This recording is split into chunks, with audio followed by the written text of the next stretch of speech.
The morning light filtered through the half-closed blinds, cutting slats of pale gold across the hardwood floors. Olivia Morgan, 37, sipped coffee at the kitchen island, her eyes fixed on the screen of her phone. Her husband, Daniel, had left. Early again. Third time this week. He was supposed to be at a conference in Seattle, but something didn't line up. The expense report she'd seen open on his laptop 2 nights ago mentioned a boutique hotel in town, one she knew well. It wasn't far from her sister's place or the new architectural firm Daniel had started consulting for. The doubt didn't land like a thunderclap. It settled like dust. Olivia had always been the steady one. She worked as a family therapist. Ironically, though she had long since stopped trying to therapize her own marriage, she believed in boundaries, in self-awareness, in trust. But trust was beginning to feel more like a story she'd told herself than a shared reality. Chapter 2. The Envelope. The manila envelope arrived anonymously. No return address, no note. Inside were photographs, grainy but damning. Daniel. A. Woman in a red coat. A kiss exchanged outside a downtown cafe, and a timestamp from 2 weeks ago, the exact weekend he'd claimed to be visiting his brother in Tacoma. Olivia dropped the envelope on the floor like it had burned her. In the shower. That night she wept soundlessly, biting her knuckles to stifle the noise. When Daniel returned the next day, smelling of leather and spearmint, she said nothing. Not yet. She needed more. Chapter 3. The Other Woman. Her name was Isabel, 31, a freelance interior designer with a flair for Scandinavian minimalism and a penchant for sleeping with married men, apparently. Olivia found her social media pages, combed through smiling photos, captions in soft fonts, perfectly filtered home interiors. But what struck her wasn't Isabel's beauty, it was how similar she was to Olivia years ago.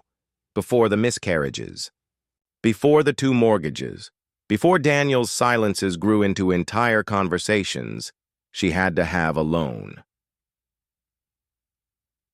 Chapter 4. The Confrontation. I know about Isabel, Olivia said one night over leftover Thai food and the hum of the dishwasher. Her tone was clinical, precise. Daniel froze, a forkful of pad thai halfway to his mouth. I don't know what you think. I have pictures, she cut in. Time-stamped. Delivered anonymously. Want to guess who sent them? His face crumbled. Not anger, not denial, just weariness. It wasn't supposed to go that far. Classic. He rubbed his hands together, face flushed with shame. It started when we stopped being us, Liv. You were always so busy. Everything had to be a discussion, a process. With Isabel, I didn't have to explain myself. You mean you didn't have to be held accountable? Chapter 5. Truth in pieces. Olivia asked him to leave. For space, she said, not for separation. Her sister, Mia, moved in temporarily to help with the kids. That's when the second betrayal came. Mia had known, not everything, but enough. She'd met Isabel once at a gallery opening. Isabel introduced herself as a colleague. But Mia had seen the way they stood too close, the lingering touches. I didn't want to hurt you, Mia said, her eyes shining with guilt. I thought he'd stop, that it was a phase. You're not supposed to protect him from me, Olivia said, voice trembling. You're supposed to protect me. Chapter 6. Fragments of Forgiveness. Weeks passed. Daniel wrote letters, long ones, full of memories, promises, regret. Olivia didn't reply, but she read them. She read all of them. Meanwhile, she began piecing together how the affair had unraveled. It turned out Isabel had another lover, a former client who found out about Daniel and decided to retaliate. He was the one who sent the photos, a jilted lover with a taste for revenge. The mess was wider than she'd imagined, a knot of lies, lust, and cowardice. And Olivia was stuck in the center, trying to find where her own responsibility began and ended. Chapter 7. The Dinner Table. Months later, Olivia invited Daniel over for dinner. Just the two of them. "I'm not sure what this is," he said cautiously, glancing at the candles, the wine. "It's not a reconciliation," she said. "It's a reckoning." They ate in silence for a while, then spoke. Not as husband and wife. As people who had shared a life, a bed, 1,000 arguments, and a few impossible dreams. "I miss who we used to be," Daniel said. "So do I," Olivia replied. "But that version of us is gone. What's left?" "I don't know yet." Chapter 8. The decision Olivia didn't file for divorce. Not yet.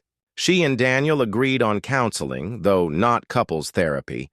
Not at first. They would each work on their own damage first. She gave Isabel's number to a detective friend of hers, just in case. Nothing illegal had happened yet. But the man who sent the photos had vanished. His last text to Isabel was cryptic. "You broke the wrong heart." There might be more to that story, but Olivia no longer needed all the answers. She'd stopped needing closure from people who never offered her honesty in the first place. Epilogue. Glass. Between us, spring came slowly that year. The dogwoods bloomed late. Olivia planted herbs on the kitchen windowsill again, something she hadn't done since before the affair. She watched Daniel pick up the kids one Sunday afternoon, his eyes softer now, less certain. They spoke often, carefully, honestly, sometimes even warmly. They were no longer fine, and maybe they never had been, but there was something in the brokenness, a clarity, even a strange kind of grace. Some wounds don't close, they become part of you. Like glass between two people, transparent, sharp, and fragile. But also a mirror. The end. Olivia sat in her office across from a couple locked in a quiet war, both leaning away from each other, arms crossed, every word a landmine. She'd been here before.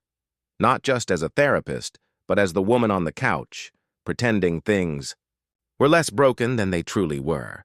She'd learned something in those months after Daniel's betrayal. Not all infidelities come from lust. Some come from loneliness, from silence, from the slow corrosion of unmet needs and unspoken resentments, but knowing that didn't make it forgivable. It just made it understandable. And that difference mattered.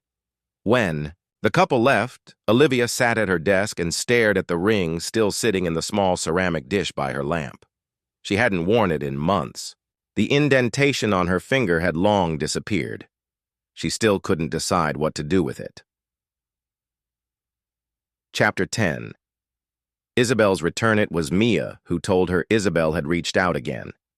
Apparently, Isabel had started seeing a new client, someone Olivia had counseled years ago, a recovering addict named Claire, and Claire had recognized Daniel's name when Isabel mentioned it casually over drinks. "She's sorry," Mia said, her voice heavy with disbelief. "She should be," Olivia replied. "But that doesn't mean I care." But it wasn't true. She did care. She hated that she still Googled Isabel's name sometimes. She hated that a part of her wanted Isabel to feel the same guilt she herself carried for not seeing the cracks in her marriage sooner. It wasn't justice Olivia wanted anymore. It was acknowledgement. She wanted Isabel to know what she had taken. Chapter 11. The Letter. 3 days later, a letter came, handwritten, no envelope this time, just slipped under Olivia's office door like a confession. "Olivia, you don't owe me anything, not your time, your attention, or your forgiveness. But I need to say this. I never saw Daniel as yours, not really. I saw him as someone broken, like me. That doesn't excuse what I did. I didn't ruin your marriage. It was already bleeding. I just happened to be there when he reached for a bandage. That doesn't make me less responsible. I just wanted you to know I'm sorry. Isabel Olivia read the letter 3 times. Then she lit a match and burned it in the sink. She didn't need an apology. She needed a life that didn't revolve around pain. Chapter 12. Bridges and Ruins. Daniel called more often now, not just for the kids. They had started doing Sunday dinners, just the 4 of them. There was a rhythm to it, almost like the old days but looser, like a jazz riff played in a familiar key. One night after they put the kids to bed, they sat on the back porch. A soft breeze rustled the maple trees. I never loved her, Daniel said quietly. Olivia didn't respond. She didn't need to. I love you, he added. Even now. Maybe more now. But I know that doesn't undo what I did. She turned to look at him. No, she said, it doesn't. Silence stretched between them, not heavy but cautious. Do you think we'll ever? He started. I don't know, she said. Some bridges burn, some you rebuild, but some are just ruins you learn to live beside. Chapter 13. Claire's Calhoun morning. Claire, Olivia's former patient, called in a panic. It's Isabel, she said. She's gone missing. Missing? Olivia blinked, caught off guard. She left her place a week ago. Didn't show up for work. Her car's still there, but she's just gone. Olivia's heart thudded. Something darker stirred in her. She remembered the jilted lover, the man who sent the photos, the cryptic text. You broke the wrong heart. Could it have been more than revenge? A threat? A warning? The detective in her network, Officer Lena Park, agreed to look into it discreetly. Olivia didn't know what she wanted. Justice for Isabel? Closure? Or just to know if the storm had finally passed? Chapter 14.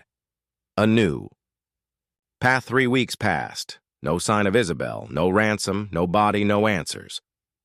Officer Park told Olivia quietly over coffee, people like Isabel, they make enemies they don't even know about.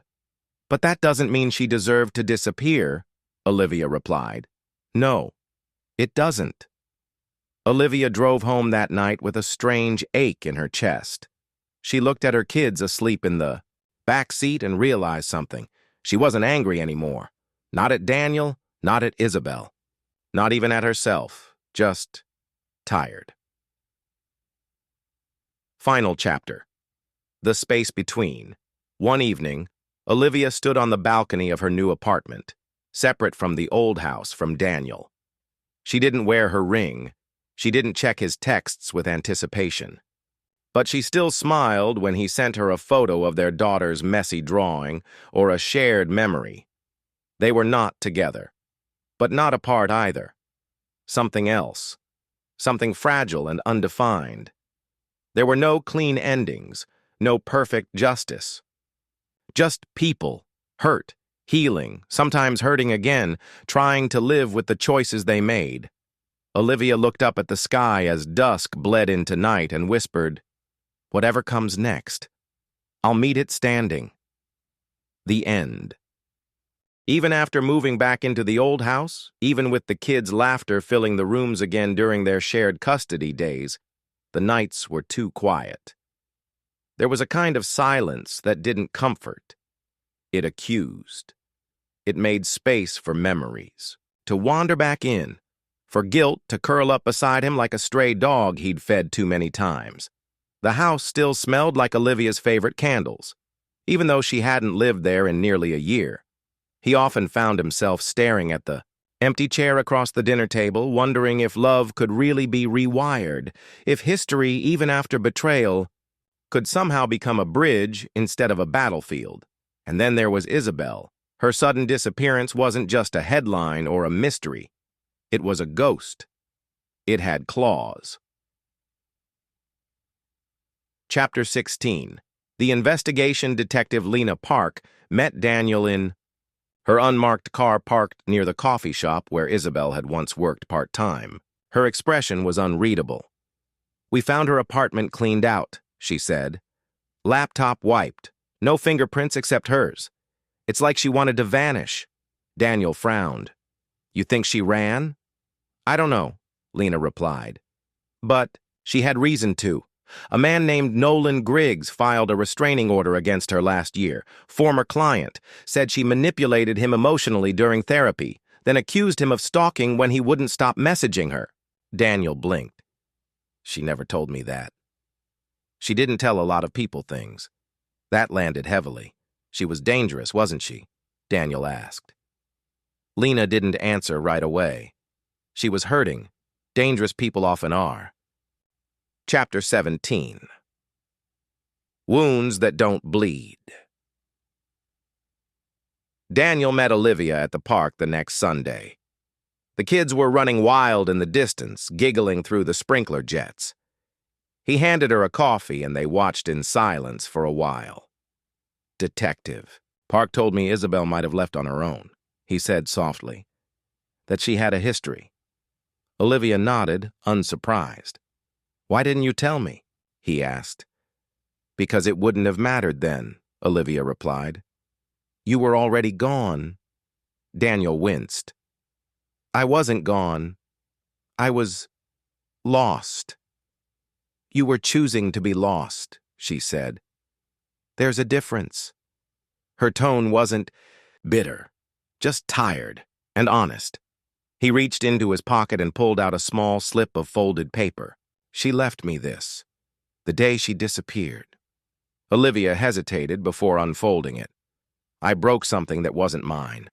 I tried to fill a hole with someone who already had roots. I never stopped wanting to be loved, even if I had to steal it goodbye." Chapter 18. The Quiet. Before. 3 weeks later, a woman's body was pulled from the river just outside the city.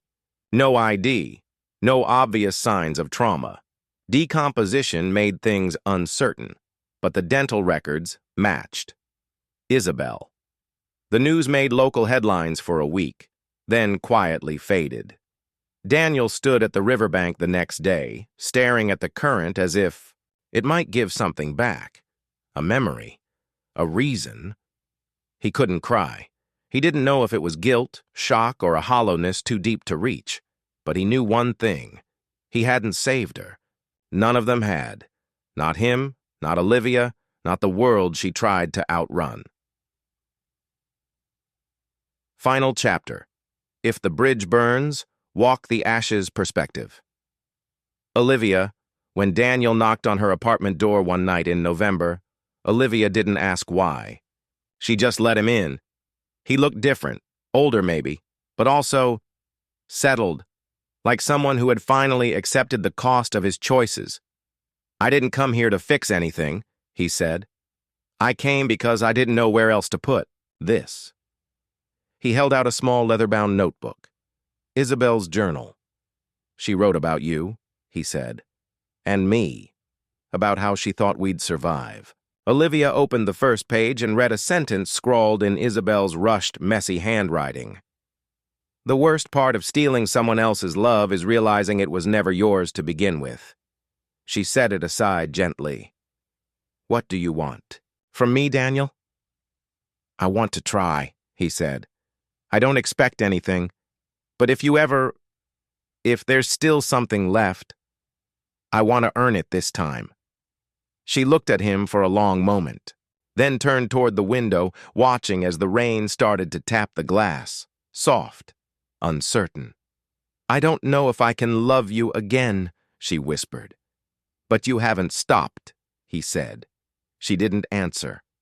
Not because it wasn't true, but because it was. Epilogue. What remains? They didn't remarry. They didn't move back in together, but they had coffee most mornings, co-parented with kindness, shared books, shared grief, sometimes even laughter. There were still scars, still questions, but there was also quiet and understanding.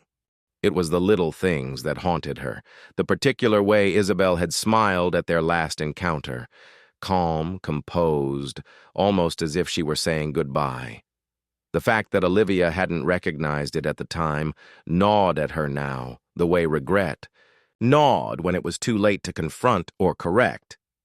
Olivia hadn't told Daniel everything. She hadn't told him about the voicemail Isabel left her 3 days before she disappeared. She hadn't deleted it either.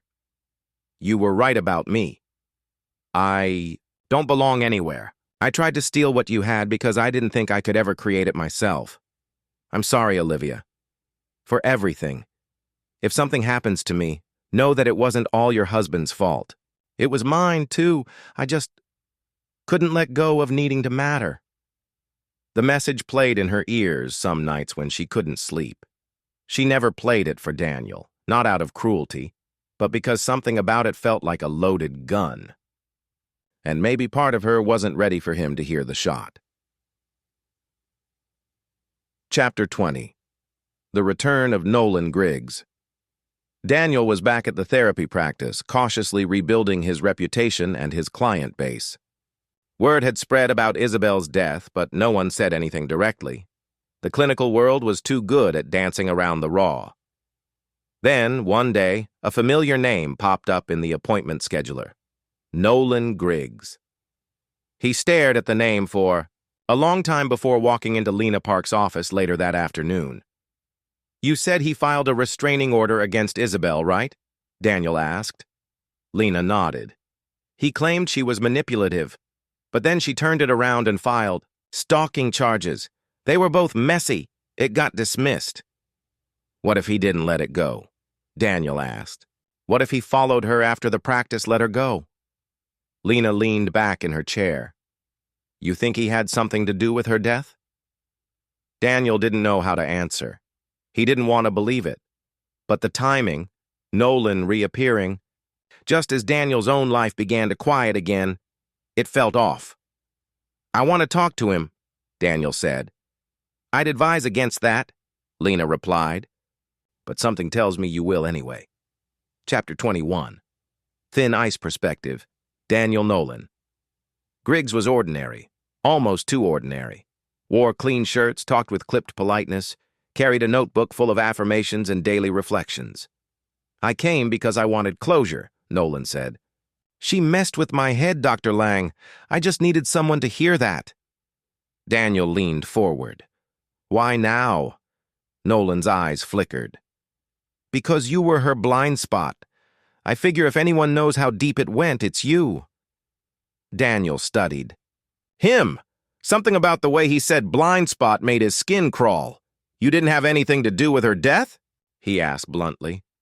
Nolan blinked, slowly. She was already drowning long before the river took her. Chapter 22. Drifting back at home, Olivia found herself watching the kids more closely, watching how they observed their father, how they tried to gauge whether he was the same man they remembered. He wasn't, but that wasn't necessarily bad. In small ways, Daniel was becoming the man she had fallen in love with, a man who thought deeply, felt fully, and didn't hide behind control. The man who used to write her notes on napkins and quote Rilke while folding laundry. And yet, the cracks remained. One night, as they sipped wine on her apartment balcony, she asked the question they had both avoided. "Do you think we're just pretending this can be repaired?" Daniel didn't flinch. "I think pretending is the first step toward trying, and I'd rather pretend with you than be honest with someone else." She laughed, soft and hollow. "That's dangerously romantic." "Or romantically dangerous," he said. They both stared out at the city after that, silent again. Chapter 23. The Letter. A week later, a certified envelope arrived at Daniel's practice, addressed to him in Isabel's handwriting. It had been mailed a week before her body was found. Inside was a single page. If they find me, don't let them make me into a tragedy. I wasn't a monster, Daniel. But I was sick. I lied to you, and to myself, and to Olivia. But I loved you, in the only way I knew how. Nolan was never finished with me. I should have told someone. I'm sorry. Please protect Olivia. She was never my enemy. Just my mirror. Chapter 24. Quiet Water Perspective. Olivia. They buried Isabel in a small plot outside the city, just beyond the tree line. Olivia went alone. She stood with the wind lifting her scarf and read the inscription Daniel had chosen. Isabel. Car. A heart too full. A past too loud. A silence too long. Olivia didn't cry. She whispered a goodbye, then placed the voicemail audio on a USB drive and left it tucked beneath a rock at the base of the grave. Maybe someone would find it. Maybe someone needed to, or maybe that chapter finally needed to stay closed. Final chapter. What we choose, spring came late that year. Daniel sat on Olivia's balcony again, this time with a blanket across their laps and her hand laced in his. They weren't fixed, but they were aware, more honest, more deliberate, and that maybe was its own kind of love. I don't know what the future looks like, Olivia said quietly. Neither do I, Daniel replied. But I'm here now, with you. She looked at him, really looked, and for the first time in a long time, she didn't feel like she was standing in the ruins of something. She felt like she was on the edge of something unknown. And sometimes, that's where healing begins. A week after visiting Isabel's grave, Olivia received an envelope in her office mail. No return address. Inside was the USB drive she had left beneath the rock, now returned, along with a yellow post-it. Some mirrors show more than reflections. Listen closely. She locked the door, sat at her desk, and plugged it in. There was the voicemail, exactly as before. But now there was a second file, an audio clip, low quality, recorded secretly. She turned the volume all the way up. Isabel. You said you were done, that you'd leave me alone. Unknown. Male. You're a liability, Isabel. I warned you. You bring him down, and you'll go with him. Isabel. You're the one who pushed. A scuffle. Unknown. Male. Don't. Make me clean up your mess. Olivia's hands shook. She played it again and again. The voice wasn't Daniel's. It was Nolan Griggs. Chapter 26. Underneath the surface. Daniel sat across from Nolan during their second therapy session. He studied the man's posture, relaxed but too calculated. Do you believe people can change? Nolan asked. Daniel raised an eyebrow. Do you? Nolan chuckled. I think most people just get better at hiding the parts they can't change. He smiled, and for the first time Daniel saw it. Not grief, not pain, not even guilt. Triumph. That night, Daniel found Olivia waiting on the steps of his practice holding the USB. We have to go to the police, she said. Daniel listened to the recording. His jaw tightened. It's circumstantial. No name, no time, no confirmation she wasn't playing him. She was scared, Olivia said. And no one believed her. Daniel stood still for a moment, then nodded slowly. Then we'll make them listen. Chapter 27. Detective Carver returns. Detective Naomi Carver hadn't believed Daniel the first time around. She was seasoned, jaded, tired of people using grief as a smokescreen. But when Olivia and Daniel sat down with her and played the audio, something shifted in her expression. That voice, I've heard it before, she murmured. We had a prior complaint against Griggs, stalking, but Isabel dropped it. Carver leaned forward. Let me guess. You want to reopen the investigation. Daniel met her eyes. I want the truth. That's all. She didn't promise anything, just stared down at the recording again, her jaw set. Leave it with me, she said. Chapter 28. Tipping point. Nolan stopped coming to therapy. The next week, Daniel's office was broken into. Nothing was stolen. Except for the USB, files weren't touched, computers left on. Just the drawer pried open and the envelope gone. Olivia's anxiety returned like a tide. Why would he take it if he wasn't guilty? She asked. Because he knows it's the one thing tying him to her, Daniel said. They were in his apartment. The kid's asleep upstairs. What happens if the police do nothing? She whispered. Daniel looked out the window for a long time. Then we do something. Chapter 29. Traps and Truth. Daniel invited Nolan to coffee. Nolan showed up, grinning like they were old friends. I wanted to say thank you, Daniel said. You were right. Isabel was a mess, but she didn't deserve what happened. Nolan sipped his drink. None of us get what we deserve. Daniel pulled out his phone. You ever been recorded without knowing it? Nolan's expression cracked, just for a second. Then he laughed. You're fishing, Daniel. There's nothing left to find. She took her secrets with her. Daniel leaned in. Some secrets don't stay buried. Chapter 30. Reckoning. Detective Carver called 2 days later. Got him, she said. We matched the voice. He's made threats before to other women. Isabel wasn't the first. But he didn't kill her? Daniel asked. We don't know, but he sure as hell scared her to death. Nolan Griggs was arrested on charges of coercion, stalking, and obstruction of justice. The case around Isabel's death was updated to death under suspicious circumstances. There would be no clean resolution, no final ruling, but it was enough, for now. Final chapter. The new, normal perspective. Olivia, the spring gave way to summer. The house felt warmer, brighter. Still bruised, still scarred, but real. They weren't the couple they used to be. They didn't try to be.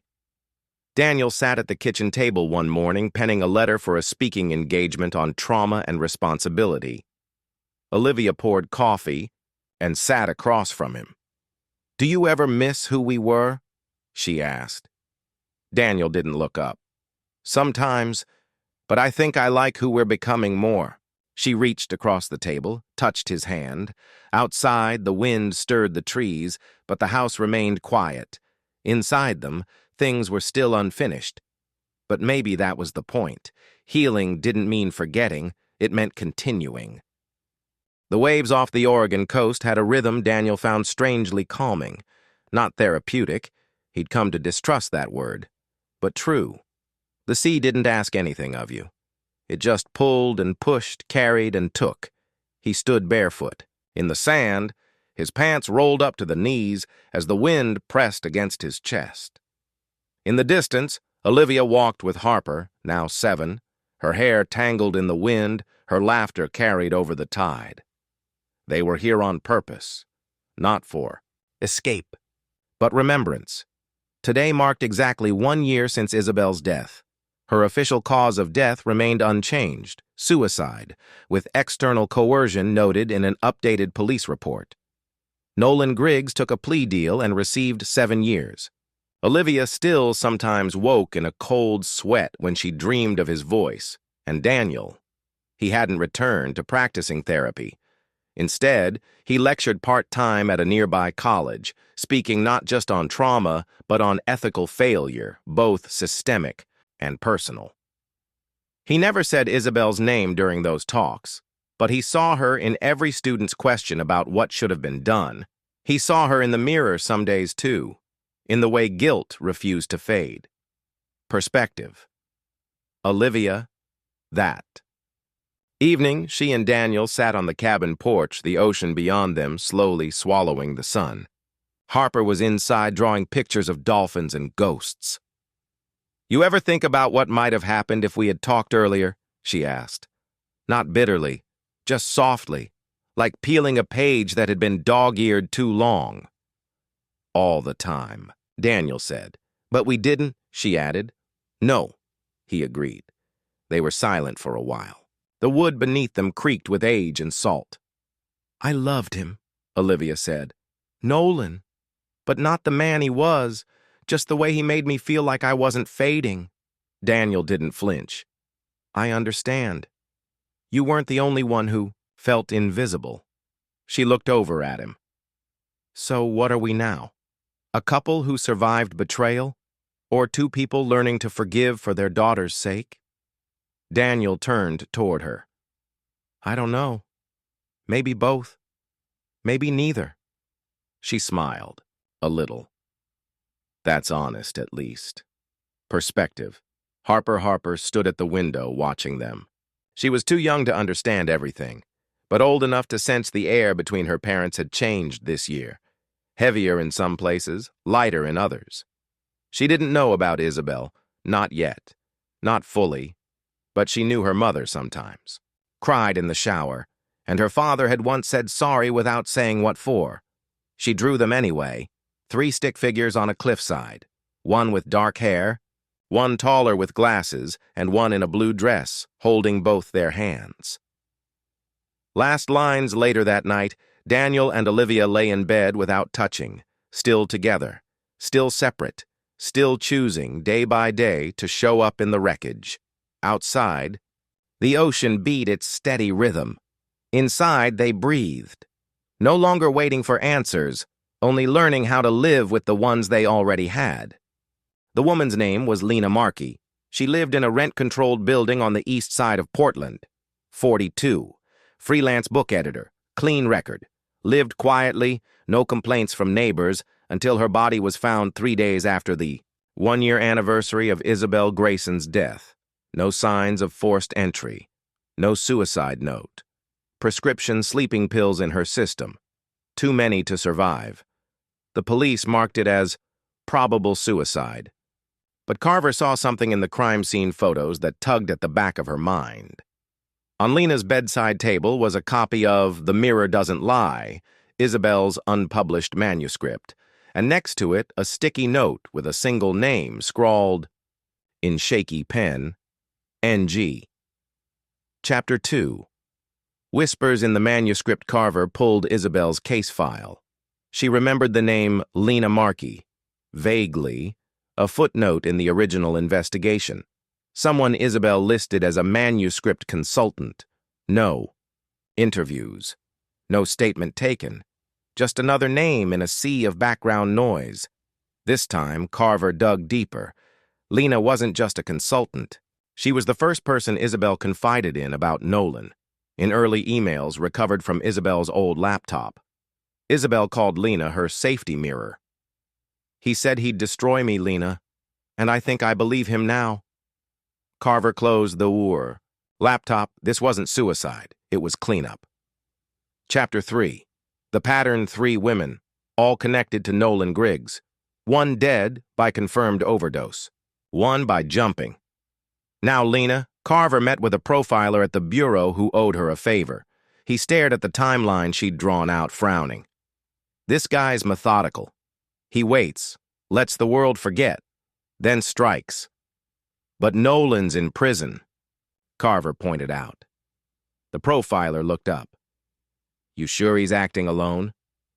That question lit a fuse in Carver's gut, because Nolan had always been connected.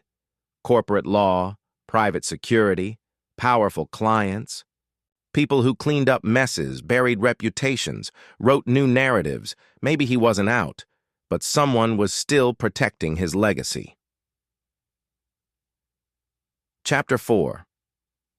The interview that never aired back in the evidence room. Carver requested a file she'd overlooked the first time around, an unaired podcast interview Isabel had recorded months before her death. It had never aired because Isabel pulled it at the last second, but the audio remained archived. Host, you've hinted that the antagonist in your novel is inspired by someone real. Care to elaborate? Isabel, after a pause. He once said, The worst thing about emotional scars is that no one can see them, so they never believe you when they hurt. Host: You sound afraid. Isabel: I am, but not for myself. The last line made Carver sit bolt upright.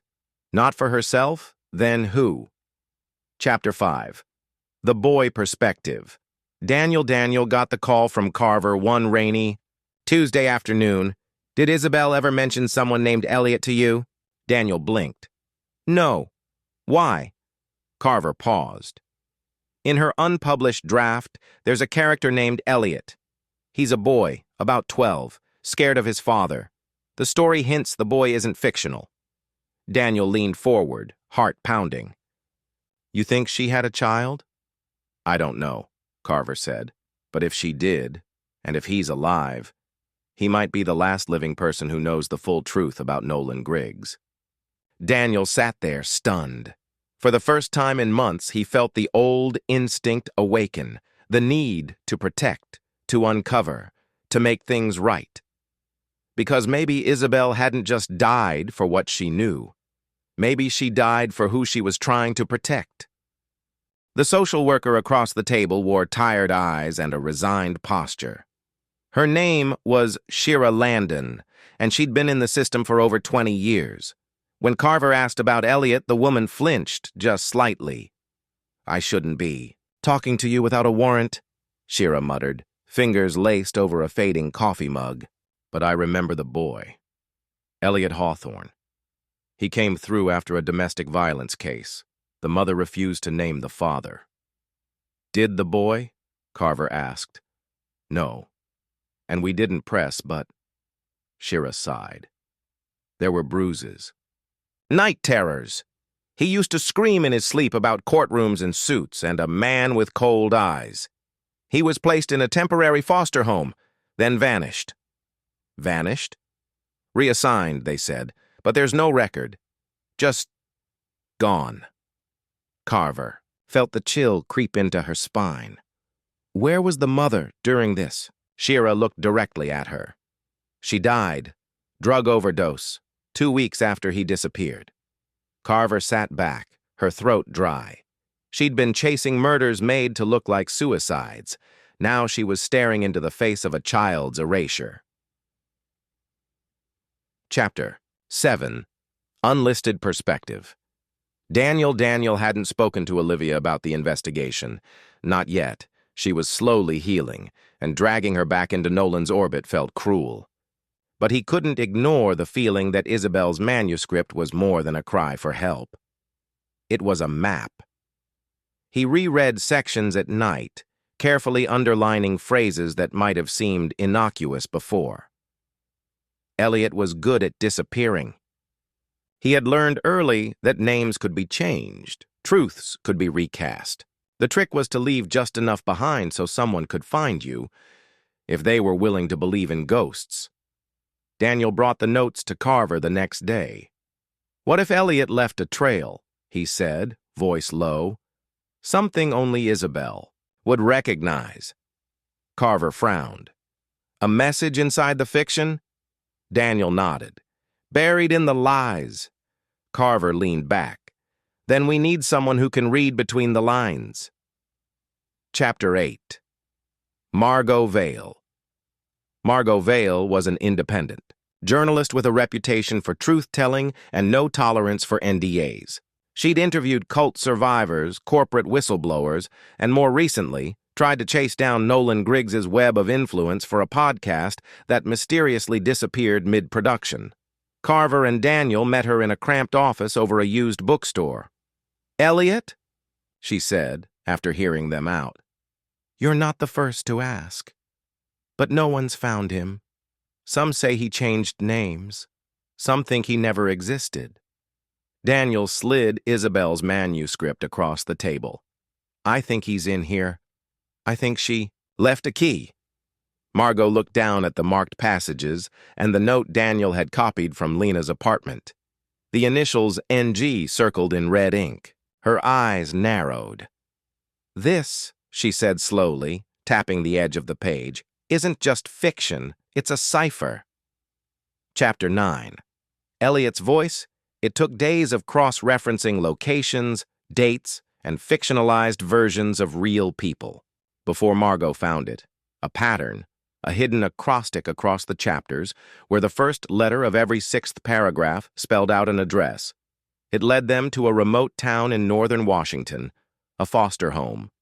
Burned down 3 years ago under suspicious circumstances, but a neighbor still remembered the boy. Quiet. Big eyes. Said his name was Eli. Eli what? Didn't say. But he used to draw all the time. His pictures had the same woman in them. Dark hair, sad smile. Carver held out a photo of Isabel. The neighbor's mouth trembled. That's her. Daniel felt a pressure in his chest. She hadn't just written for herself. She'd written for him, for the boy, for the one person still living who knew what Nolan really was. Chapter 10. The man in the car. They spotted him watching the burned foster home from a distance, a tall man in a charcoal gray suit, hands in his pockets, standing too still for too long. Carver parked 2 blocks away and approached on foot, her badge hidden. The man turned and met her eyes before she even reached him. Well, he said calmly, I was wondering how long it would take someone to reopen this mess. Who are you? Carver asked. The man gave a faint smile. Let's just say I used to work with Nolan, and I'm very interested in what you think you found. He reached into his jacket. Carver's hand flew to her weapon, but all he pulled out was a card. No name, just a symbol. A coiled serpent devouring its tail. Ouroboros, he said. Some truths don't die. They just change form. Then he turned and walked away before Carver could stop him. End of part 1. The Boy in the Mirror. Margot hadn't believed in ghosts until she opened the second copy of Hawthorne Blue. It arrived in a battered envelope, no return address, identical to the published edition, except for one page, halfway through, where a paragraph had been, underlined in red ink. Below it, a typed line glued in. You're close, but not close enough. What happens next depends on whether you still believe in the truth. She stared at the page, heart drumming. The underlined paragraph described a character who hid his real face behind a broken mirror and called it survival. She remembered Daniel's phrase, the boy in the mirror. Elliot was still out there, and he was watching them. Chapter 12. Surveillance Perspective. Carver. The apartment had been ransacked, Daniel's place, torn apart in surgical precision. Not vandalism, not random surveillance. Carver crouched near the desk, lifting the back cover off Daniel's laptop. A tiny tracker. She pried it loose, snapped it in half. We're being followed, she said, standing. They're ahead of us now. Daniel looked pale. He had thought the worst was over when Isabel died. He was wrong. Carver opened her phone and dialed a private number. You still have access to Griggs Financial's personnel database? She asked. The voice on the other end hesitated. Naomi, you told me you were done with this. I lied. I need everything on Nolan's philanthropic outreach programs for foster youth between 1994 and 2008, especially anything buried. A beat of silence. Then, you'll owe me. I already do. She hung up and turned to Daniel. We're not investigating a man anymore. We're chasing a system. Chapter 13. Olivia. Perspective. Olivia, she watched Daniel move through. Their home like a man with a ghost chained to his leg. The distance between them had become familiar. Comfortable, even. Until she opened Isabel's manuscript again, the one she'd tried not to read. And this time noticed a detail. The initials L.J. Isabel had once written. You always think the person who destroys you will look like the villain. But sometimes it's the person who holds your hand and says, it's okay, while you burn. Olivia had held Isabel's hand. She had told her to let go, to move on, and now she wasn't sure if she'd helped or watched her drown. Chapter 14. The Camp Perspective.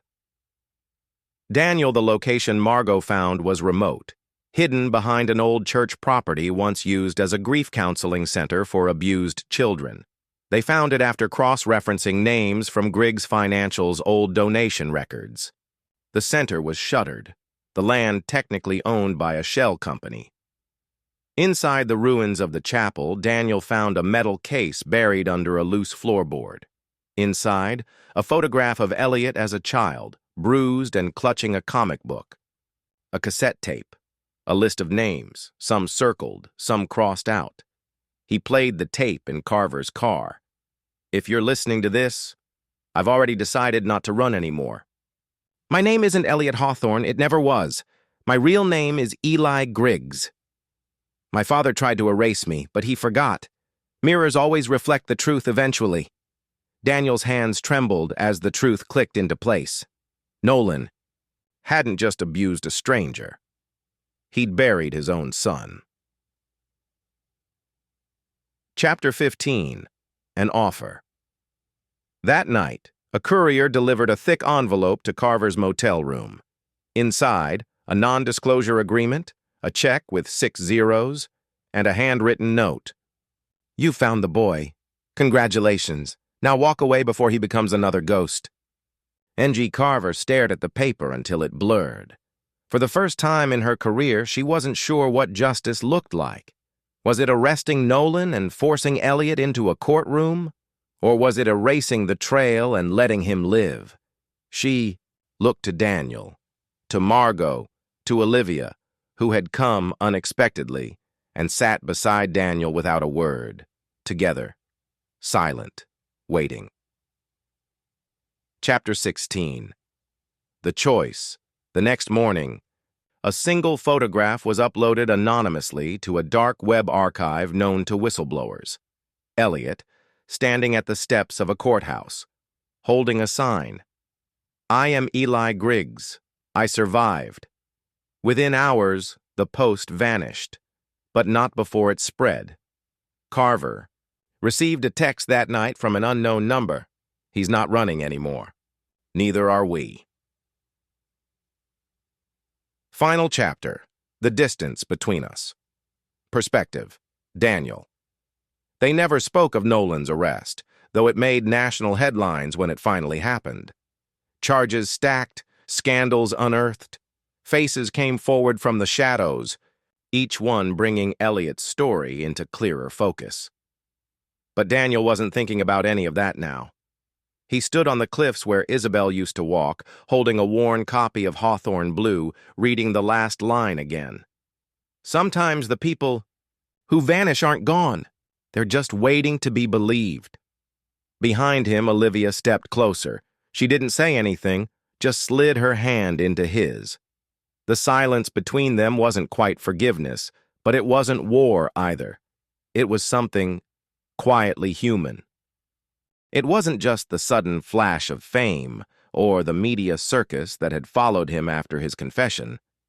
He wasn't that naive to think his life would suddenly become a fairy tale after exposing the monster who had tormented him for so long. No, it was the cold, creeping feeling that something still lingered. The whispers in the halls of the courthouse. The dark figure in the background of every photo. Even the tremor in his hands when he signed his name. For the first time in his life, he wondered if his father had truly let him go, or if this was all part of a plan that was just beginning to unfold. It had been years since he'd seen Nolan, but he still felt him. Felt the man's presence in every move he made, every decision, every breath he took. He had been free, in a sense. But what if freedom was just an illusion, a lie wrapped in the promises of a system that never cared to begin with? His phone buzzed, a simple text from an unknown number. They still watch you, Eli. Be careful.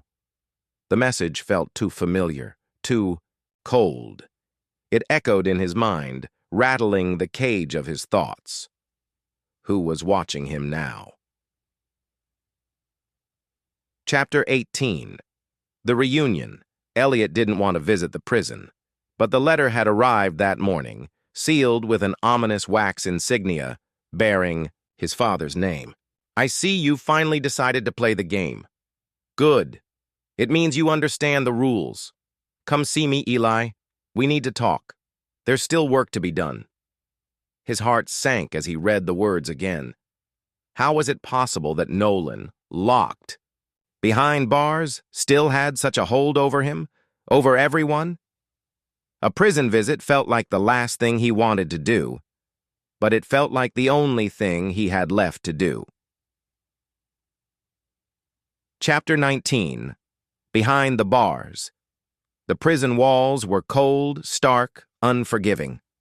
They always had been, but today they felt like they were closing in on him, suffocating him with every step he took toward the visitation room. Nolan Griggs sat across from him, older now, more frail, but his eyes still had that same cold gleam. The same confidence that nothing, not even a lifetime sentence, could break his grip on reality. Eli, Nolan said, his voice smooth as ever, though it held a touch of amusement. You've done well. I'm proud of you. Elliot didn't know whether to laugh or cry. Proud of him? For what? Exposing him to the world? Exposing the man who had ruined his life? The man who had destroyed everything, including his very sense of self? What do you want from me? Elliot's voice was steady, but the anger bubbling under the surface was impossible to hide. Nolan leaned forward, his fingers steepled in front of his face. I want you to understand, son. The world we play in, it's never just black and white. You don't get to walk away from this. You never could. Elliot felt a cold shiver creep down his spine. Nolan continued, his voice like velvet. You think exposing me will free you, but you'll find out soon enough that they never let you go. Not really.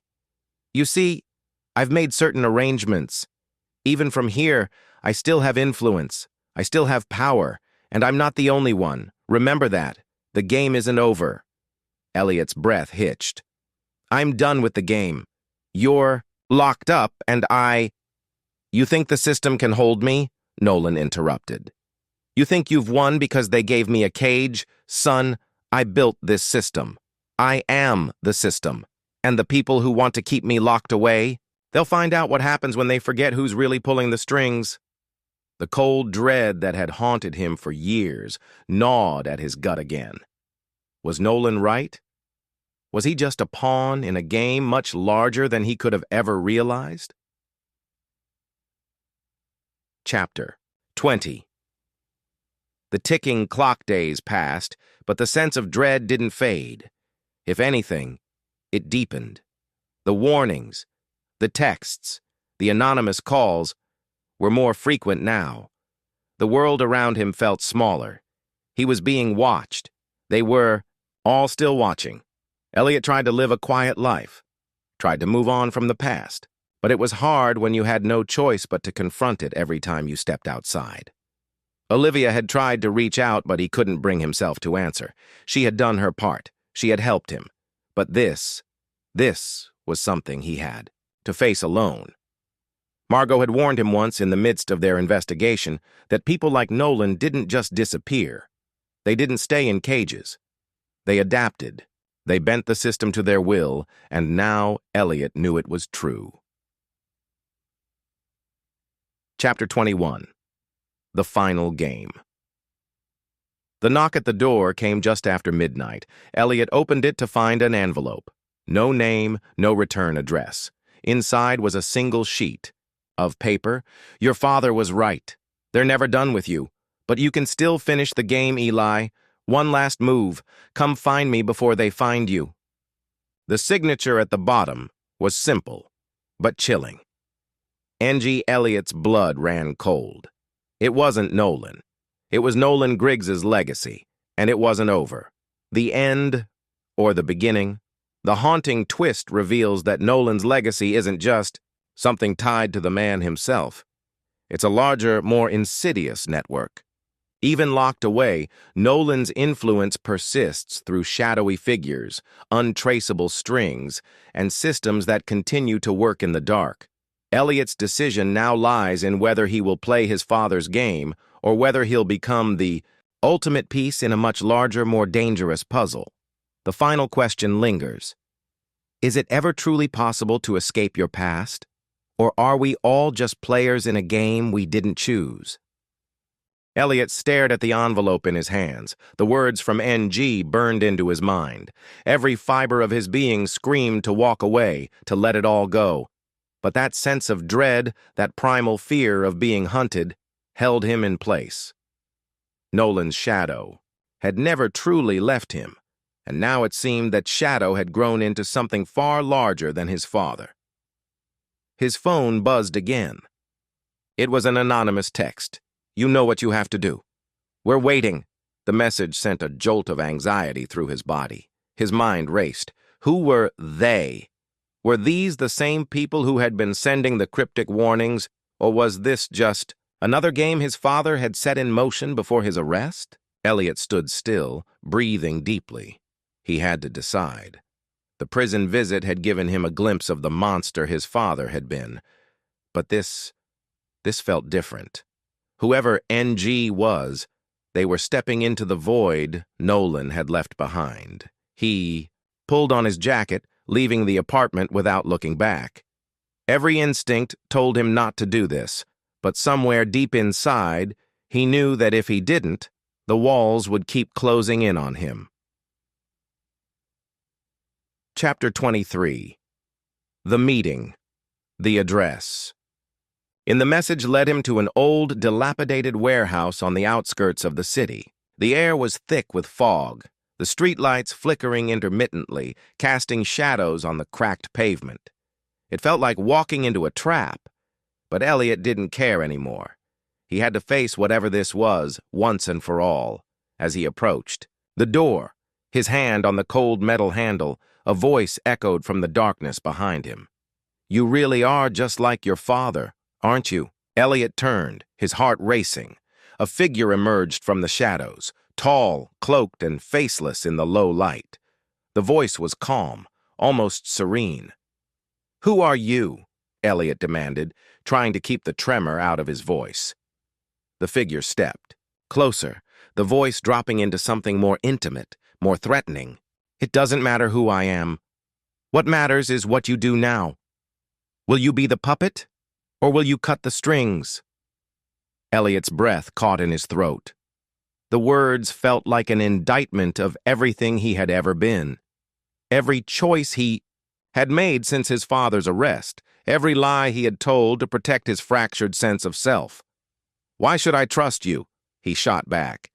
"You don't have to trust me," the figure said, their voice dripping with condescension. "But you do need to understand something. We've been watching you, Elliot. Watching you ever since you thought you could be the hero. You don't get to just walk away from this game." Elliot stepped back, his fists clenching. He had thought he was done with the game, but here it was again.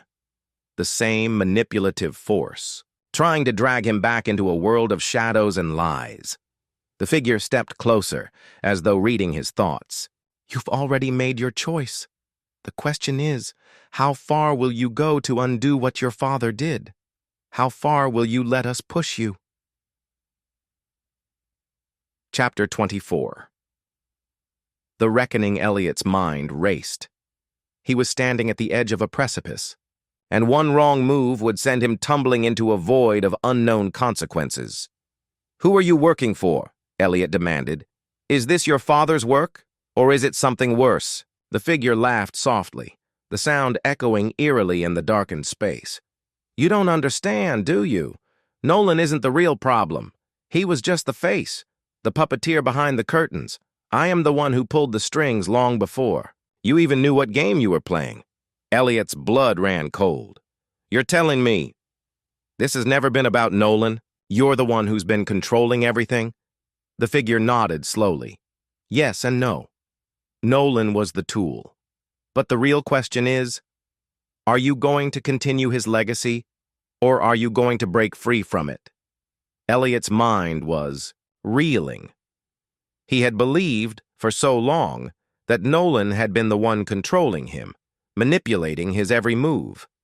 But this was something much darker, a system so deeply embedded it had become its own entity, an unseen force that never truly let go.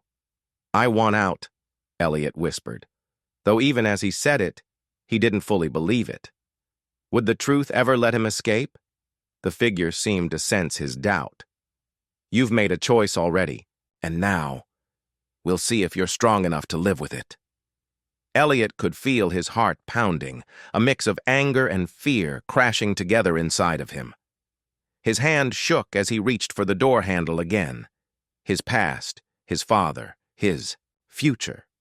Everything was wrapped in a knot he couldn't undo. The figure stepped back into the shadows, their voice trailing off into the darkness. "You'll be tested, Elliot. There's no running from it." As the door creaked open and the figure disappeared into the fog, Elliot realized he was standing on the precipice of a decision that would change everything. The real game wasn't about whether he would play it.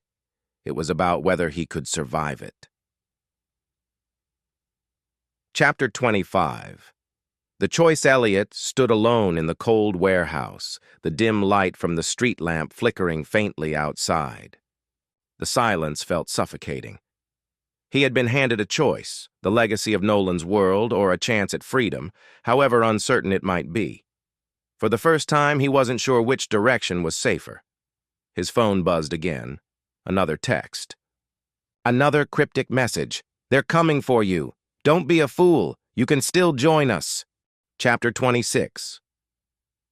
The crossroads, Elliot's mind felt heavy with the weight of his decision, but there was no turning back now. He couldn't just ignore the texts, the cryptic warnings, the ominous figure in the warehouse.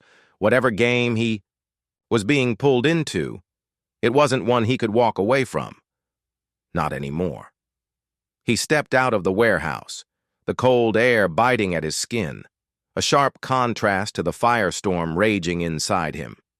The fog seemed to swallow him whole as he made his way toward the parking lot, but his eyes stayed locked on the darkened street ahead. He had to make his next move, and he knew that the stakes were higher than anything he had ever dealt with before.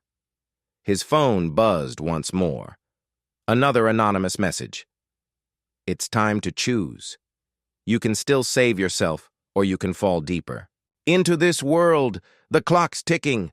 A chill ran down his spine. The words echoed in his ears like a countdown. How much longer would he be able to keep this under control? Sophia.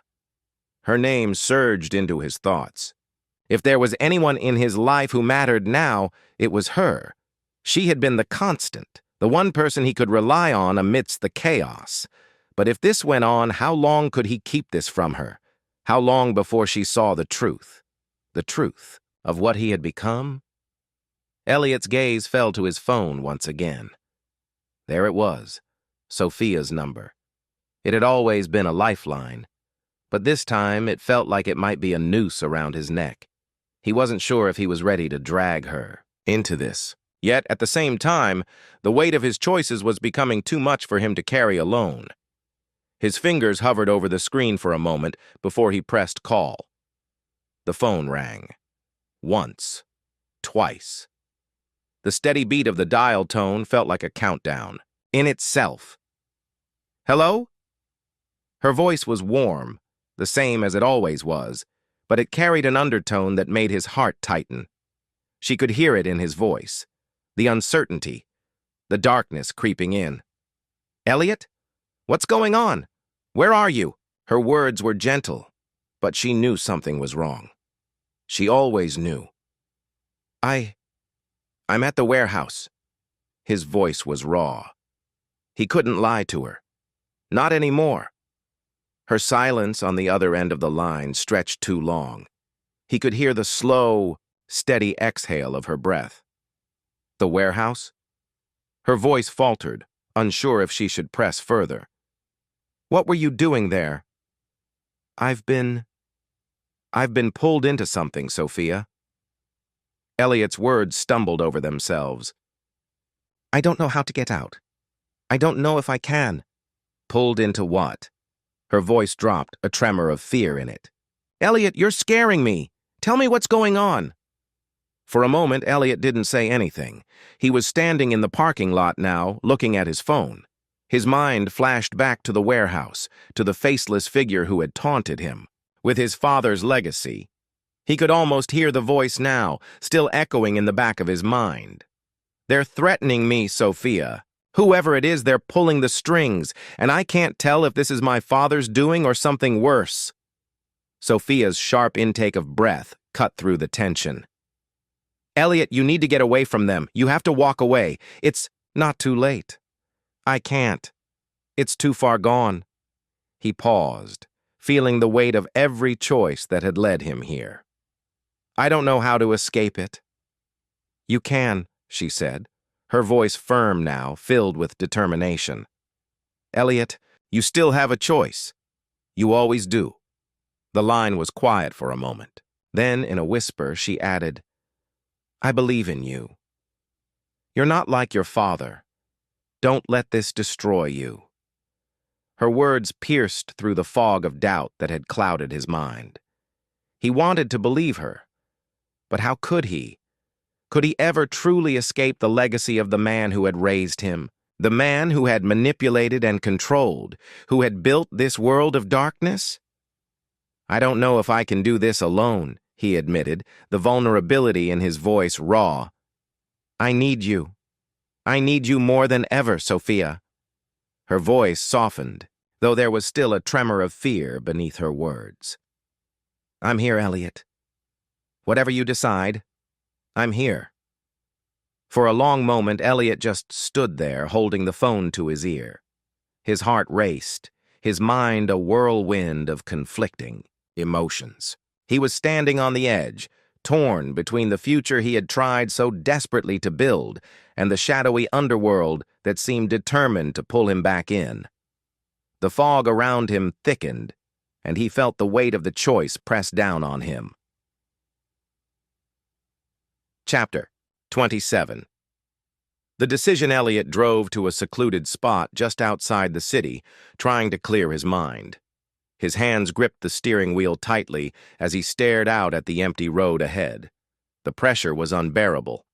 He had already made so many mistakes, betraying Sophia's trust, hiding things from her, but this felt different.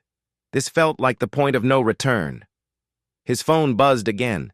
The same anonymous number.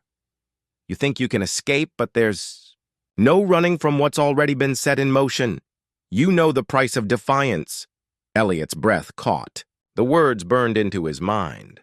Defiance, escape, price.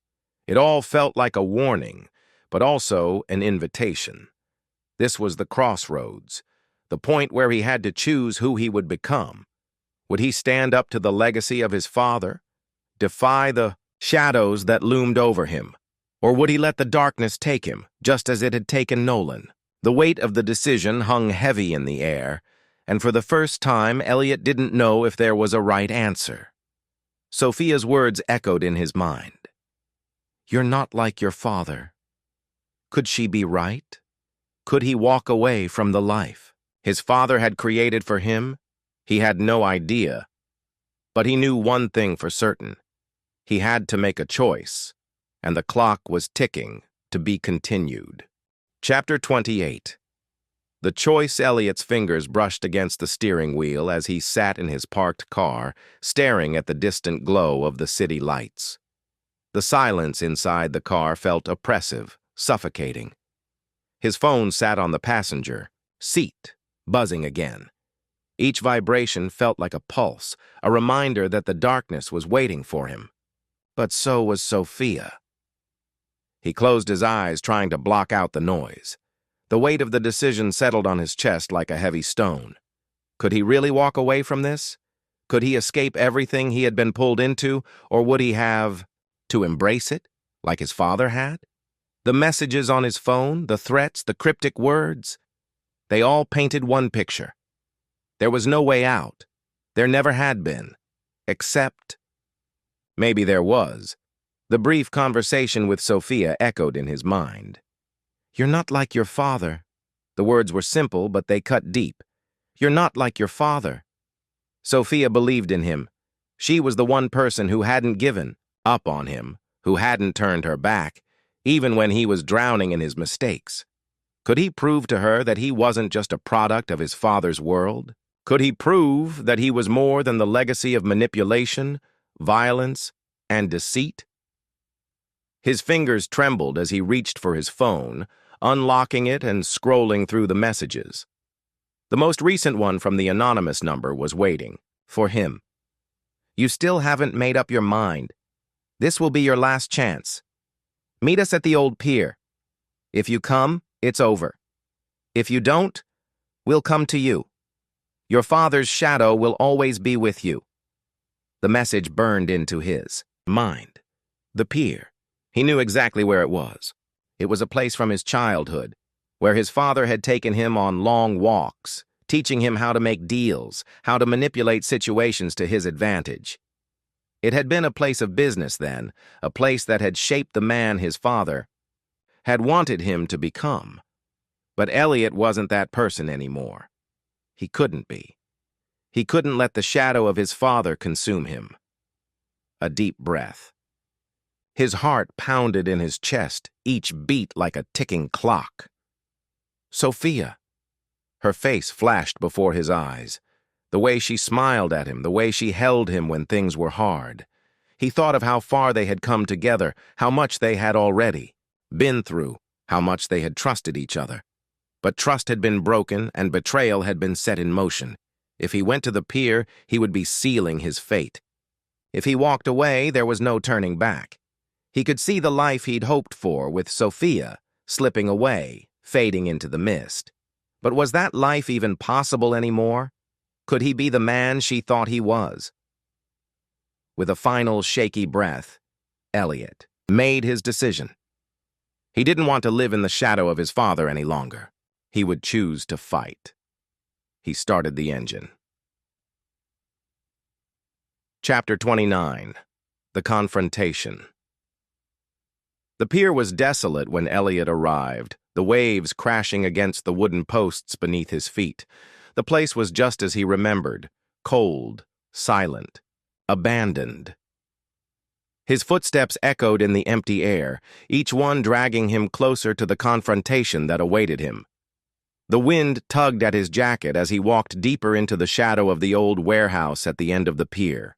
He could feel the eyes of unseen figures on him, the presence of the people who had been pulling the strings from the shadows. "Elliot!" a voice called from the darkness. He turned, his heart racing as he saw a figure step into the dim light. Nolan, his father's right-hand man, the man who had been a constant presence in his life, who had always kept him close, always reminded him of his place in the world. Nolan's eyes were cold, calculating. "You're here. Good. We need to talk." Elliot's pulse quickened. "I'm done with you. I'm done with everything you and my father built. I'm not going back to that life." Nolan's lips twisted into a knowing smile. "You think you have a choice? This life was made for you, Elliot. You can't just walk away. It's in your blood." "I'm not my father," Elliot said, his voice trembling with the weight of the words. "And I won't be." For a moment, Nolan just stood there, silent. Then, with a resigned sigh, he stepped closer. "You don't understand. This isn't just about you anymore. This is about your legacy. What's been set in motion cannot be undone. You're already in too deep." Elliot clenched his fists. "I'm not going to let you use me anymore. You're wrong. I have a choice. I'm taking it." Before Nolan could reply, another figure emerged from the shadows. Elliot's heart skipped a beat when he recognized Sophia standing there, her face pale and tense. "Elliot, stop!" she shouted, rushing toward him. "This isn't the way!" Elliot's chest tightened as he looked at her. "Sophia, what are you doing here? I couldn't stay away. I couldn't let you face this alone," she said, her voice breaking. "But you don't have to do this. There's another way. Please." Elliot felt the tears well up in his eyes.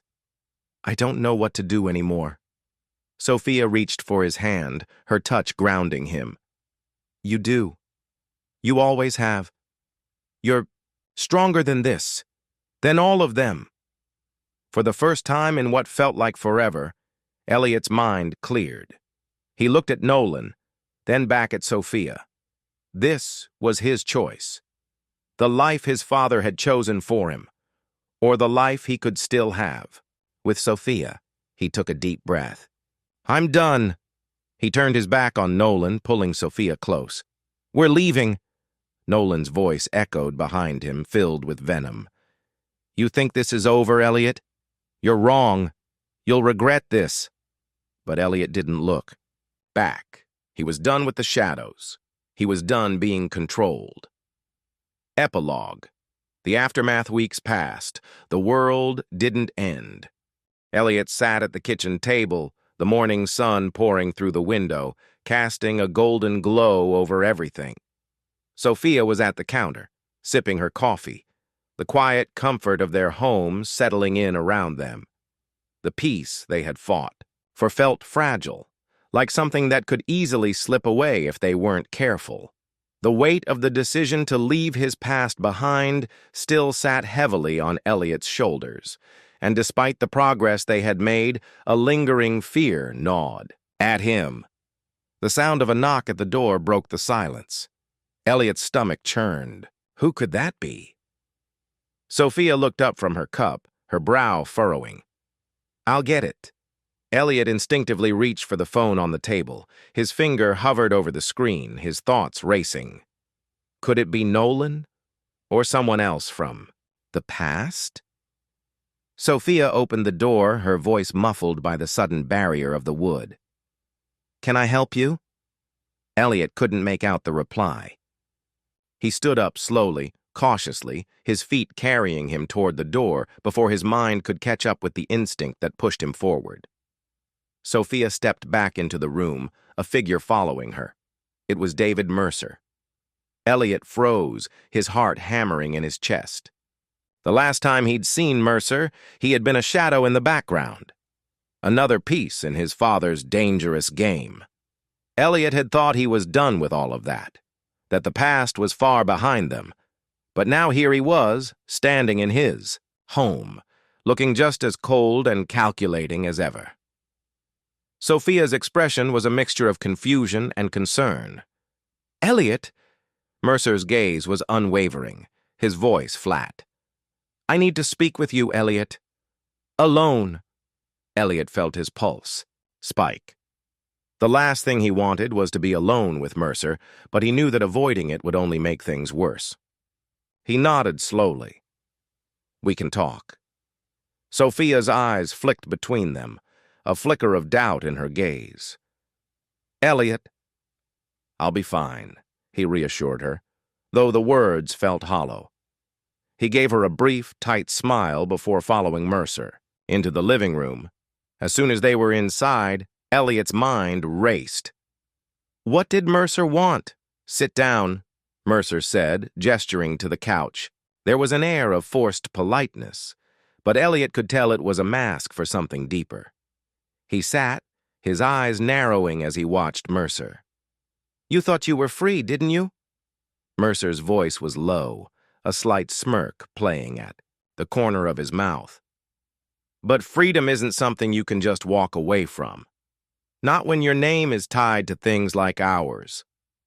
Elliot didn't respond. His anger was bubbling beneath the surface, but he kept it in check. He had learned long ago that reacting rashly only played into people like Mercer's hands. I'm done with all of it, Elliot said, his voice calm but firm. This is over. Whatever game you're playing, I'm not interested. Mercer leaned forward, his eyes narrowing.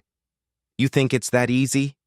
You think you can just walk away from your father's legacy and everything tied to it? There are people who don't forget, Elliot. People who don't forgive. Elliot's jaw clenched. He stood up, his fists balling at his sides. I'm not my father, Mercer. I'm not going to let you pull me back into that life. Mercer didn't flinch. That's where you're wrong. You're already in it. The moment you decided to leave, you became a target. You think they'll let you go? Let you live this, Nice little life you've created? They'll come for you. They'll come for her. Sophia. The word landed like a bomb in Elliot's chest. What do you want? He demanded. I want you to understand that you can't run from this. Mercer said, standing up slowly. You'll always be a part of this world whether you like it or not. And if you really think you're safe, you're wrong. Elliot's mind reeled. Was Mercer threatening Sophia? Was this a power play? A warning? I've made my choice, Elliot said, his voice ice cold. And I'm not going back. Whatever you think you can do, it won't change that. Mercer studied him for a long moment, his expression unreadable. Then finally he nodded, as if acknowledging something unsaid. You'll regret this, Elliot. You can't escape your past no matter how hard you try, and you'll find that out soon enough. Elliot watched as Mercer turned and walked toward the door, but before he left, he paused in the doorway, looking over his shoulder. Tell Sophia that I didn't want to see her again, but the world has a funny way of making things happen. That, Mercer was gone. Chapter 31. The breaking point, Elliot stood in the living room, the silence ringing in his ears. The weight of Mercer's words hung heavy in the air, and his stomach twisted in knots. He could feel the threat, the looming danger, but there was something else gnawing at him. Doubt. Was it really over? Was he truly free, or had he just stepped into something far worse? Sophia's voice broke through his thoughts. Elliot? Who was that? She was standing at the threshold, her expression concerned but firm. Her presence brought him some comfort, but a dark cloud of uncertainty followed him wherever he went now. It was Mercer, he said, his voice barely a whisper. Her eyes widened, a flash of fear crossing her face. What did he want? Elliot shook his head, running a hand through his hair. I don't know. He said, I'm not safe, that I can't run from this life, that we'll always be targets. Sophia stepped closer, her hand reaching out to him. But we've come so far. We're not going to let him control us, Elliot. He took her hand, his fingers trembling. I don't know if we can outrun this. I don't know if we can escape. Sophia squeezed his hand, her voice steady despite the fear in her eyes. We'll face it together. No matter what comes, we'll face it together. But as she spoke, Elliot couldn't shake the feeling that something was already slipping away. The shadow of his past was long, and it was closing in faster than he could outrun it. The days had a way of blurring together. The quiet moments between Elliot and Sophia, the simple acts of sharing meals and conversations, felt almost surreal amidst the undercurrent of tension that seemed to grow with every passing day. No matter how much they tried to hold on to normalcy, the specter of Mercer's visit lingered in the back of Elliot's mind, a gnawing reminder that the life he had fought to build could be torn apart at any moment.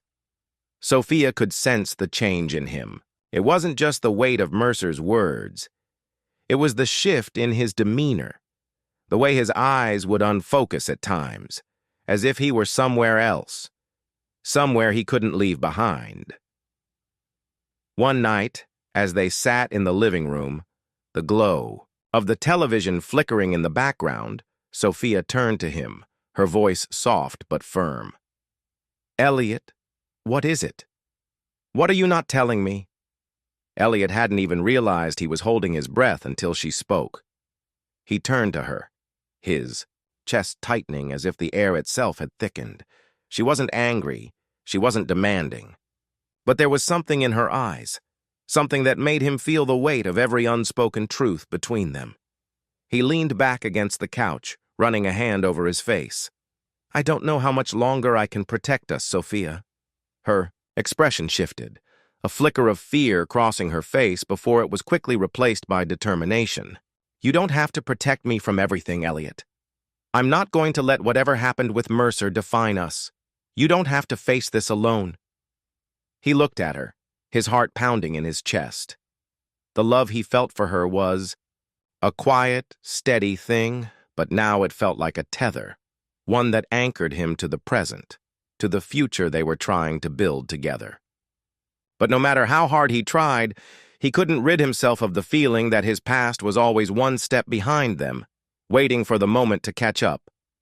"I'm scared," he admitted, his voice barely above a whisper. Sophia's gaze softened. She reached out, her hand brushing his. "I know. I'm scared too." For a long moment, they sat in silence, the weight of their shared fear settling between them. Neither of them knew how much longer they could keep running. It was one thing, to escape the life Elliot had left behind. But the world didn't work that way. People didn't just disappear. And Mercer was only the beginning. Chapter 33. The Return of the Past. A few weeks later, Elliot received a call in the middle of the night. His heart stopped when he saw the number on the screen. It was a private number. "Hello?" He answered, his voice hoarse with sleep. A familiar voice greeted him, sending a chill down his spine. "Elliot, it's me. David." His stomach twisted. He wanted to hang up, to pretend this wasn't happening, but there was something in Mercer's tone that kept him on the line. "I've been thinking," Mercer continued, his voice almost casual, as if they were old friends catching up, "about what you said, about running away. But you can't run forever, Elliot. You've already made a mess of it, and now I have your girlfriend in my sights." Elliot's breath caught in his throat. "What the hell do you want from me?" Mercer's laugh was dark, knowing. "What I want? I want to remind you of the rules. No one gets to leave. No one." The line went dead before Elliot could say anything else. His hand trembled as he slowly lowered the phone. Chapter 34. The Choice. Sophia didn't know about the call.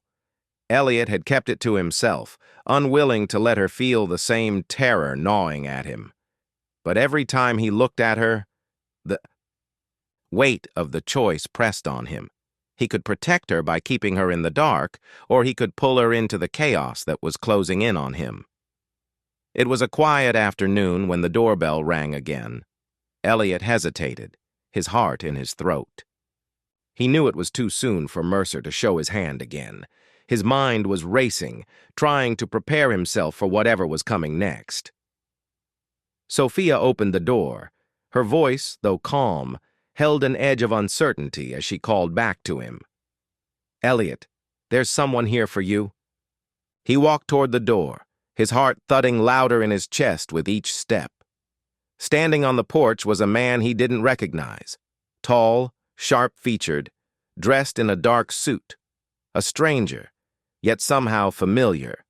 The man looked at him with an expression of cool detachment, then handed him a small envelope. "From Mr. Mercer," he said simply, before turning and walking away. Elliot stared at the envelope in his hand, a sense of dread rising in his chest. He didn't want to open it. He didn't want to see what was inside, but he knew he had no choice. He tore it open, pulling out a single sheet of paper. The words were short, simple, and they struck him like a physical blow. "Your time is running out. Make your choice. It's her or you." Elliot's knees went weak as the weight of the words crashed down on him. His worst fear had come true. Sophia walked up behind him, peering over his shoulder. Her eyes went wide as she read the note. "What does it mean, Elliot?" she whispered, her voice trembling. He closed his eyes, trying to steady himself. "It means everything is about to fall apart." Chapter 35. The Last Stand. The next few days were a blur. Elliot felt the walls closing in, his options narrowing with each passing moment. He knew what he had to do, but the idea of leaving Sophia behind, of abandoning the life they had built, seemed impossible. And yet the alternative, allowing Mercer to hurt her, was something he couldn't even contemplate.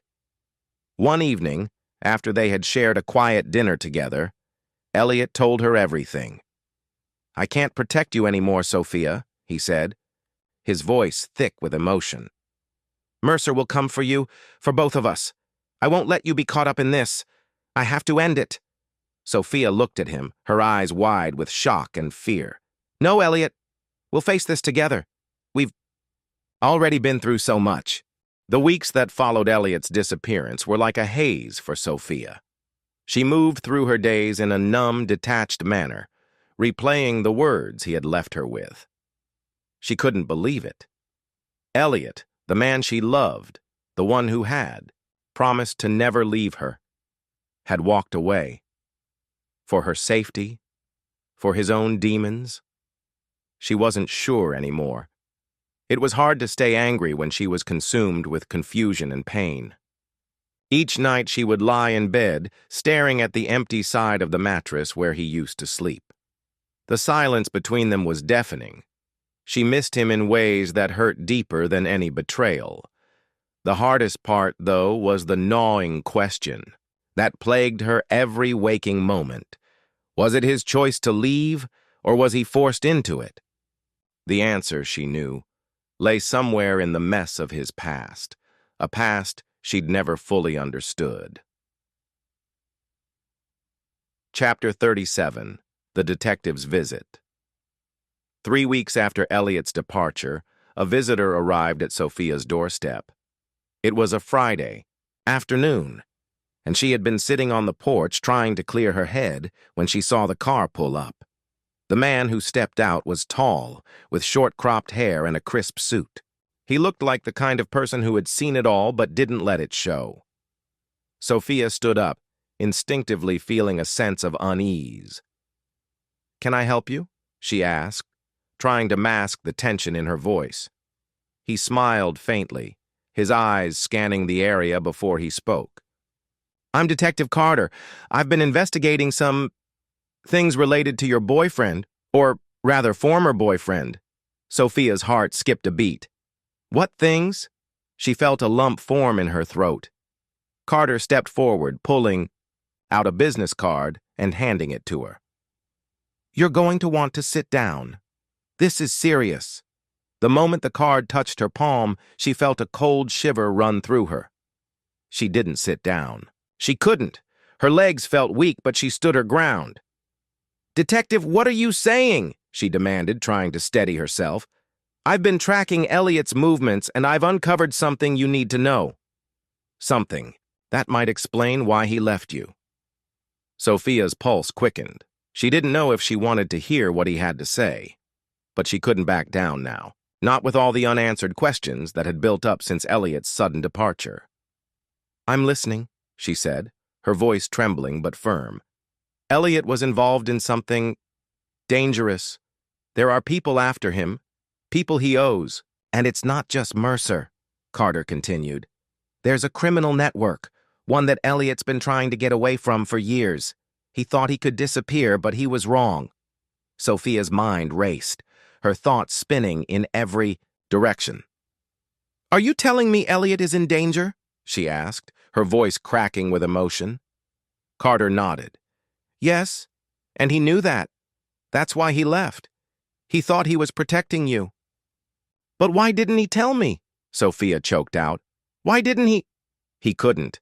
He was already too deep into this. He didn't want to drag you into his mess," Carter said, his tone sympathetic but firm. "But he's still in trouble, and so are you. Whoever he's running from isn't going to stop." Sophia's world seemed to tilt on its axis. The life she thought she understood, the love she thought she had with Elliot, was nothing more than a thin veneer, hiding a reality far darker and more dangerous than she ever could have imagined. Chapter 38. The Choice Revisited. The detective's words haunted Sophia for days. She couldn't sleep, couldn't think straight. Was Elliot's departure an act of love or cowardice? Had he left her to protect her, or was it a form of self-preservation? And if he truly loved her, why hadn't he come back? He knew she would fight for him. She had shown him that time and time again. They'd built a life together, hadn't they? Her phone buzzed, breaking through her thoughts. She looked at the screen and saw an unfamiliar number. For a moment, she considered ignoring it, but something inside told her to answer. "Hello?" she asked, her voice cautious. "Is this Sophia?" The voice on the other end was familiar yet distant. It took a moment before she recognized it. David Mercer. Her blood ran cold. "What do you want?" she demanded, trying to keep her voice steady. "I want to offer you a deal." Mercer's voice was smooth, too smooth. "I know you've been looking for Elliot. I also know you're confused. But you're not going to find him without my help." Sophia's hand tightened around the phone. "Why would you help me?" "I'm not offering this out of the goodness of my heart," Mercer said, the coldness in his voice seeping through the phone. "I need something from you. Something you're going to have to choose between." Sophia's breath caught. "What do you mean?" "Elliot's life is in my hands. I can help you find him. But I want something in return. I want your loyalty." Sophia's heart slammed in her chest. "Loyalty? You think I'd work with you after everything you've done?" "I'm not asking for your affection," Mercer replied, his voice low. "Just your cooperation. I can protect you from the people who are after Elliot, but you'll need to make some choices. Your future, Sophia, it's still up for grabs, but you're going to have to choose sides." Sophia felt her blood run cold. Every part of her wanted to hang up, to refuse this dark bargain. But she couldn't deny the pull of desperation inside her. Elliot's life hung in the balance. "I'll think about it," she said, her voice barely a whisper. "Think fast," Mercer replied, the line going dead before she could respond. Chapter 39. The reckoning, Sophia sat in silence for a long while after the call ended. She didn't know what to do. She couldn't believe Mercer had put her in this position. But then again, she had no idea what Elliot had truly been involved in. The deeper she went into his past, the more tangled the web became.